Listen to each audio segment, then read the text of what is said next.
Once again, all of you, welcome back to my YouTube channel. My name is Adra. So now we are going to discuss the second chapter of CBSE Class 9 Students, and our chapter name is Matter Around Us Pure, and we discussed almost the portions from that chapter. Today we are going to discuss about pure substances. Okay, today we are going to discuss about pure substances, and based on their chemical composition,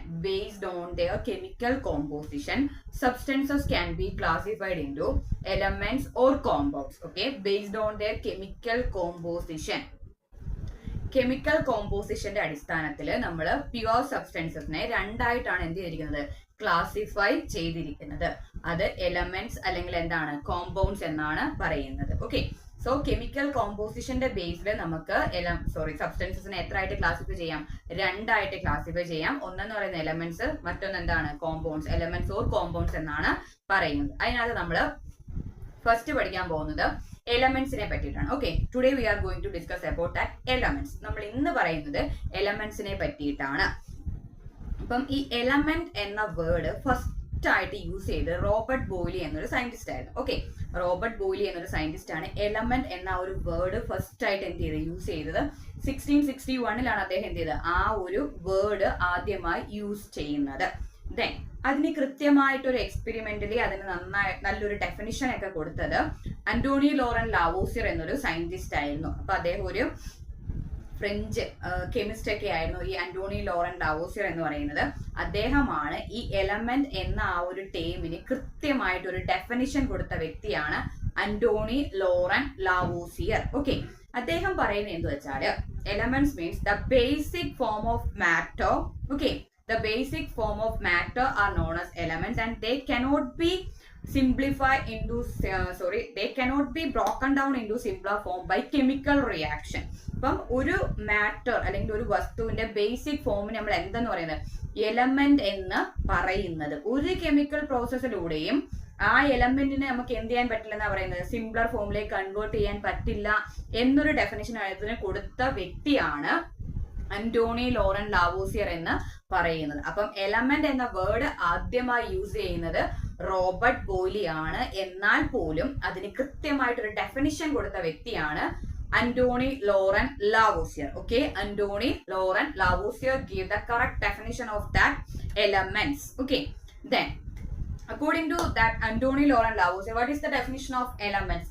Elements basic form of matter that cannot be broken down into simpler by chemical process. Okay, basic form of matter, those elements are basic form of matter and that cannot be broken down into simpler by chemical process.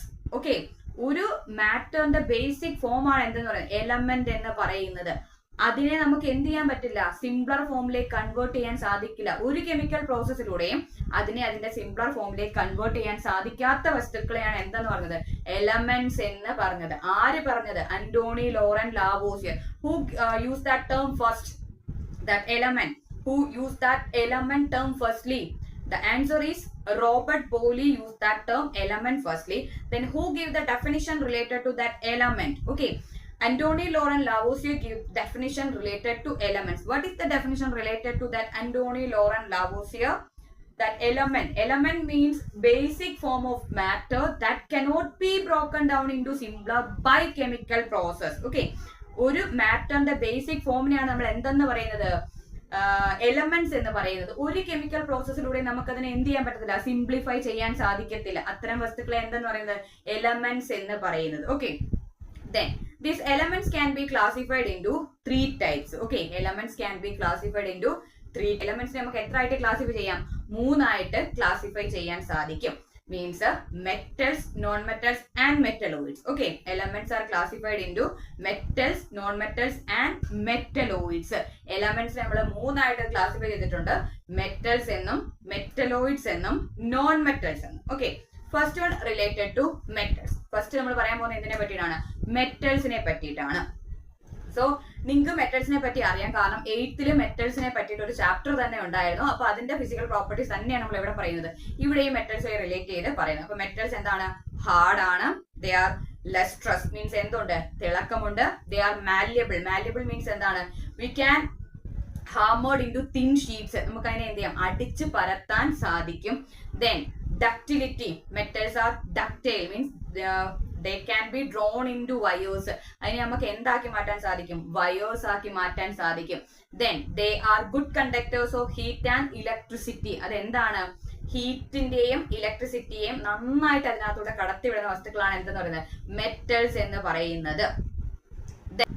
then next point എന്ന് പറയുന്നത്, normally metals have golden yellow or silvery gray color. okay, അതിന് ഒന്നുകിൽ golden yellow colour അല്ലെങ്കിൽ silvery grey colour ആയിരിക്കും എന്തിനുള്ളത്, മെറ്റൽസിന് ഉള്ളത്. പിന്നെ they are sonorous, when two metals hit with each other they will make ringing sound, that property is known as sonorous. okay, രണ്ട് metals തങ്ങളിൽ കൂട്ടിമുട്ടുകയാണെന്നുണ്ടെങ്കിൽ അത് എന്ത് ചെയ്യും, ഒരു റിംഗിങ് സൗണ്ട് ഫോം ചെയ്യും. that property is known as sonorous. so these are the points related to metals.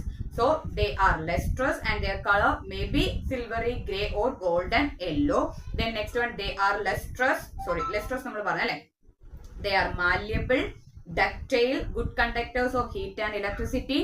then they are sonorous. these are the points related to metals. so malleability means what, metals can be beaten into thin sheets are known as malleable. metals can be beaten into thin sheets are known as malleable. metals നെ നമുക്ക് എന്ത് ചെയ്യാം, അടിച്ച് പരത്തി thin sheets ആക്കി മാറ്റാൻ സാധിക്കും. that property is known as malleability. then ductility means what, metals can be drawn into wires. okay, metals നെ നമുക്ക് വലിച്ചു നീട്ടി എന്താ, വയേഴ്സിന്റെ രൂപത്തിലാക്കാൻ സാധിക്കും. that one is known as ductility. then lustrous means what, തിളക്കമുള്ള വസ്തുക്കളാണ് എന്ത്, മെറ്റൽസ് എന്ന് പറയുന്നത്. then they are good conductors of heat and electricity. ഹീറ്റിനെയും ഇലക്ട്രിസിറ്റിയെയും നന്നായിട്ട് കണ്ടക്ട് ചെയ്യുന്ന വസ്തുക്കളാണ് മെറ്റൽസ് എന്ന് പറയുന്നത്. then sonorous എന്താണ്, they when two metals hit with each other they will make ringing sound. രണ്ട് മെറ്റൽസ് തങ്ങളെ കൂട്ടിമുട്ടുകയാണെങ്കിൽ അവർ എന്ത് ചെയ്യും, റിംഗിങ് സൗണ്ട് ഫോം ചെയ്യും. അതുകൊണ്ടാണ് നമ്മൾ അതിനെ എന്തെന്ന് പറയുന്നത്, മെറ്റൽസ് എന്ന് പറയുന്നത്. ഇതൊക്കെയാണ് എന്തുമായിട്ട് റിലേറ്റ് ചെയ്തിട്ടുള്ള പോയിന്റ്സ്, മെറ്റൽസുമായി റിലേറ്റ് ചെയ്തിട്ടുള്ള പോയിന്റ്സ് എന്ന് പറയുന്നത്. ഇനി മെറ്റൽസിന് കുറച്ച് എക്സാമ്പിൾസ് നിങ്ങൾക്ക് അറിയാം, silver, then iron, copper, all these are examples of metal.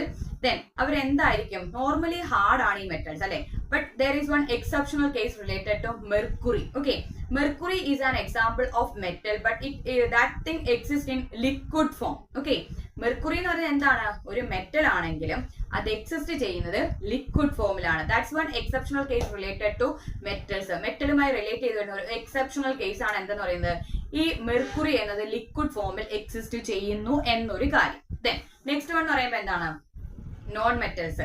മെറ്റൽസിന്റെ property ഒന്നും കാണിക്കാത്ത വസ്തുക്കളെ നമുക്ക് എന്തെന്ന് പറയാം, നോൺ മെറ്റൽസ് എന്ന് പറയാം. അപ്പം they will show different colours. Non metals will show variety of colours. പല കളേഴ്സ് ആയിരിക്കും ആർക്കുള്ളത്, ഈ നോൺ മെറ്റൽസിന് ഉള്ളത്. They are poor conductors of heat and electricity. Then they are dull in color. Means they will show variety of colors and the color may be dull. Then they are not non-ductile, non-malleable, non-sonorous. ഇത്രയുമാണ് നമുക്ക് എന്തുമായി relate ചെയ്ത് പറയാനുള്ളത്, non മെറ്റൽസുമായിട്ട് relate ചെയ്ത് പറയാനുള്ളത്. Then examples of non-metals എന്ന് പറയുമ്പോൾ oxygen, carbon, nitrogen, all these are examples of non-metals. ഇനി അപ്പം നോൺ മെറ്റൽസിൽ നമുക്കൊരു എക്സെപ്ഷണൽ കേസ് വരുന്നുണ്ട്. there is one non-metal named as bromine. okay, bromine exists in liquid form.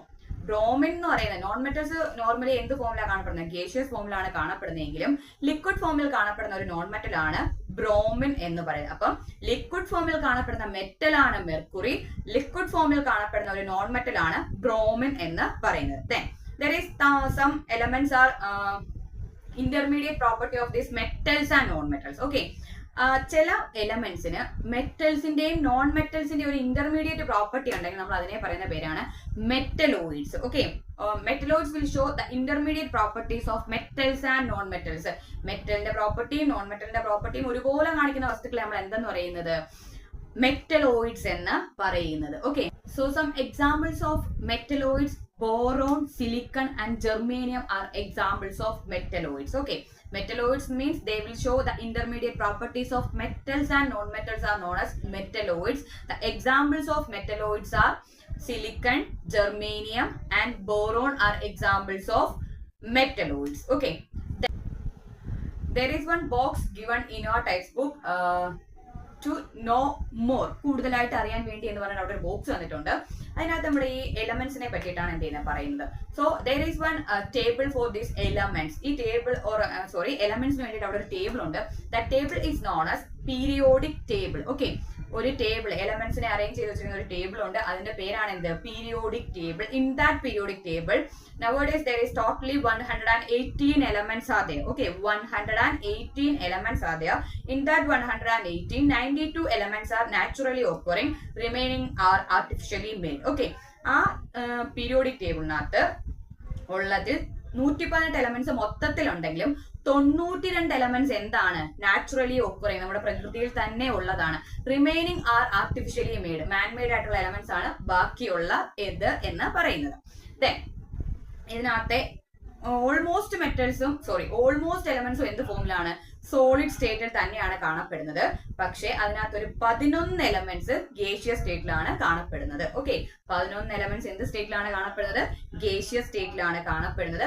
2 elements liquid സ്റ്റേറ്റിലാണ് കാണപ്പെടുന്നത്. അത് നമ്മൾ മെറ്റലിന്റെയും non മെറ്റലിന്റെയും ഒരു എക്സെപ്ഷണൽ കേസിൽ പറഞ്ഞിരുന്നു. ഒന്ന് ഏതാണ്? മെർക്കുറി. മെറ്റലിന്റെ കേസിൽ നിന്ന് വരുമ്പോൾ മെർക്കുറിയും നോൺ മെറ്റലിന്റെ കേസിൽ നിന്ന് വരുമ്പോൾ ബ്രോമിനും. ഓക്കെ, ഈ 2 എലമെന്റ്സ് എന്ത് ഫോമിലാണ്? ലിക്വിഡ് ഫോമിലാണ് കാണപ്പെടുന്നത്. ഇനി ഗാലിയം, സീസിയം ഈ 2 എലമെന്റ്സ് നമ്മുടെ നോർമൽ അറ്റ്മോസ്ഫിയറിക് ടെമ്പറേച്ചറിൽ ചെറിയൊരു ഇൻക്രീസ് ഉണ്ടായാൽ പോലും അത് എന്തിലേക്കാണ് കൺവേർട്ട് ചെയ്യും? ലിക്വിഡ് ഫോമിലേക്ക് കൺവേർട്ട് ചെയ്യും. At normal atmospheric temperature they are in solid form. If there is any slight variation in that temperature, then it will convert to liquid form. Normal atmospheric temperature അത് solid form ആണെങ്കിലും temperature ഒരു അല്പം കൂടിയാൽ തന്നെ അത് എന്തിലേക്കാണ് convert ചെയ്യും? Liquid ഫോമിലേക്ക് convert ചെയ്യും. ഇത്രയുമാണ് മോർ ടു നോ എന്ന് പറഞ്ഞ അവിടെ തന്നിരിക്കുന്നത്. കൂടുതലായിട്ട് അറിയാൻ അപ്പം ഒരു ടോട്ടൽ എത്ര എലമെന്റ്സ് ഉണ്ട്? 118 elements are there. In that 118, 92 elements are naturally occurring and remaining are artificially made. Then 11 elements are in gaseous state, 2 are in liquid state. There is gallium and cesium. If there is any increase in that temperature, then it's immediately it just converted to liquid form. Okay, ഇനി നമുക്ക് പറയാനുള്ളത് കോമ്പൗണ്ട്സിനെ പറ്റിയിട്ടാണ്. Okay, next we are going to discuss about compounds. Compounds അങ്ങനെ ഒരുപാടൊന്നും പറയാനില്ല, ചെറിയൊരു portion ആണ് കേട്ടോ. Combination of elements are known as compounds. Elements കൂടി ചേരുമ്പോൾ എന്ത് ഫോം ചെയ്യുന്നത്? കോമ്പൗണ്ട്സ് ഫോം ചെയ്യുന്നത്. there is a fixed proportion between that elements. Okay, അങ്ങനെ ഫോം ചെയ്യുന്നത് നമ്മൾ എന്തെന്ന് പറയുന്നത്? കോമ്പൗണ്ട്സ് എന്ന് പറയുന്നത്. So A compound is A substance combined with 2 or more elements and they are chemically combined with fixed preposition. Okay, അവരെങ്ങനെയാണ്? ഒന്നോ അതിൽ കൂടുതലോ എലമെന്റ്സ് കൂടി ചേരുമ്പോഴാണ് ഒരു കോമ്പൗണ്ട് ഫോം ചെയ്യുന്നത്.